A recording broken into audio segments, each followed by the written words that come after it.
So yun mga idol, so ngayong araw tuturuan ko ulit kayo ng diskarte kung paano manalo at kumita ng malaki dito sa Slot Ace. So bago yan, para ma-download tong application, click mo lang yung download link sa description ng video kaya sa pin comment. So para mag-register, click nyo lang tong register. Tapos pilapan nyo lang tong dalawang to. Dito sa mobile, dyan mo ilalagay yung Gcash number mo. Tanggalin mo na yung 0 sa unahan, tapos gumawa ka lang ng sarili mong password. Tapos click mo lang tong register, so automatic meron ka ng account. Tapos pwede mo nang ma-open yung account mo. Pag open mo, ito yung unang makikita mo. So nakikita nyo first top up nyo ng 100, may bonus ka na 10 pesos. Kapag 200 naman, 40 pesos yung bonus mo. So click nyo lang tong add cash kapag magkakashin kayo. Tapos i-click nyo lang yung desired amount. Kung wala kayong coins, click nyo lang yung amount kung magkano gusto nyo i-cash in. Tapos click nyo lang tong add cash. Mapuproceed ka na sa payment method nila. Gcash lahat itong mga idol. Gcash yung cash in, Gcash din yung cash out. Kapag mag-withdraw ka naman, click mo lang tong withdraw sa taas kapag panalo ka. Tapos i-click mo lang yung amount kung magkano yung gusto mong i-cash out dito. So papasok na sa Gcash, maghintay ka lang ng ilang minuto o ilang oras. So ngayon maglalaro tayo dito mga idol sa Animal Kingdom pa rin tayo dito. So hindi pa tayo natatalunan dito. So pantatlong laro na natin dito sa Animal World. Ganito yung diskarte dito mga idol, tatlong animals pa rin yung gagamitin natin. Pero kung ano yung huling animals na lumabas, doon kayo tataya. For example, tulad niyan, rabbit yung huling lumabas. So tatlong animals yung pipiliin natin sa walk animal. Kapag birds naman yun, halimbawa yung huling lumabas, pumili ka lang ng tatlong birds. So tulad dito mga idol, so walk animal o beast yung lumabas, lion. So next round pipili tayo ng tatlong beast o tatlong walk animals. Yun yung tatayan natin. Pero dito mga idol, hindi na ako gaano nataya sa times 12 dito. Bibihira lang lumabas yan. Ngayon lang uli may lumabas na times 12. So dito tayo sa rabbit, panda, tsaka sa monkey. So taasan natin yung taya dito sa times 6 dahil pinakamababa yan. Mas malaki yung win rate yan dahil times 6 yung pinakamababang tatamaan dito. Sunod times 8. Tapos, times 12. So, tingnan natin kung tatama. So, yan. Unang taya natin, nag-monkey. So, 500 taya natin, magiging 4,000 yan dahil times 8 yan.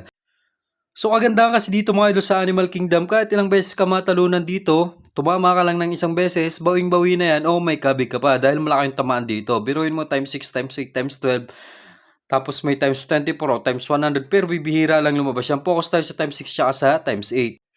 So, walk animal pa rin tayo dito mga idol. Try natin tumaya ng 500 dito sa lion, panda, tsaka sa rabbit. Hindi muna tayo tumaya sa monkey dahil nag-monkey na kanina. So, nagpanda mga idol. So, 500 tayo natin. Times 8 pa rin yan. Magiging 4K yan. So, nakikita nyo yung 7K natin kanina ay sumabot na ng 11K. So, panalo tayo ng 4K plus. So, 2 rounds pa lang yan mga idol. So, next round, balik na tayo dito sa monkey, panda, tsaka sa rabbit. So, mas mataas pa rin yung tayo natin sa rabbit dahil times 6 lang yan, no? Kung sakaling mag-rabbit, so times 6, bali 6,000 yan. Tingnan ko tatama. So yan, nagpanda na naman. So sayang, kung nag-win all yon, tama lahat nung taya natin. Pero bibihira lang lumabas yan mga idol. Kagandahan kasi dito kapag taya mo panda, monkey tsaka rabbit, pag bumagal na sa bandang panda, siguradong panalo na yan. So dito pa rin tayo, rabbit, panda tsaka monkey pa rin dahil hindi pa nagbe-birds. Kung ano yung huling lumabas, beast o walk animals, doon ka pa rin pumili ng tatlong tatayan mo. So dito pa rin ako sa panda, monkey tsaka sa rabbit. Ganun pa rin yung taya ko mga idol, mas mataas pa rin times 6, 1K, 500 dito sa monkey tsaka panda. So nag-monkey na naman. So times 8 yan. Kasi pag ng times 8 nga mga idol, puro panda tsaka monkey yung tinatamaan natin. So total balance na natin 15K, 110. So try natin pabutin ng 20K bago tayo mag-cash out. Try natin taasan yung taya dito mga idol. Gawin natin 1,500 sa rabbit. Tapos 1K naman dito sa monkey tsaka sa panda. Mapabot lang natin ng 20K yan. Okay na yan. Kahit hindi pa tayo natatalunan, mag-withdraw na tayo. So gawin diskarte dito kapag paralo ka na, umayaw ka na para hindi ka na mabawian. So nagpanda naman, times 8 na naman mga idol. So naglalaro yung tama dito sa panda tsaka sa monkey. Salitan sila. So total balance na natin 19K, 610. So sayang, 390 na lang, 20K na. Try pa natin tumaya ng isang round. Manalo o matalo, ikakashot natin itong mga idol, no?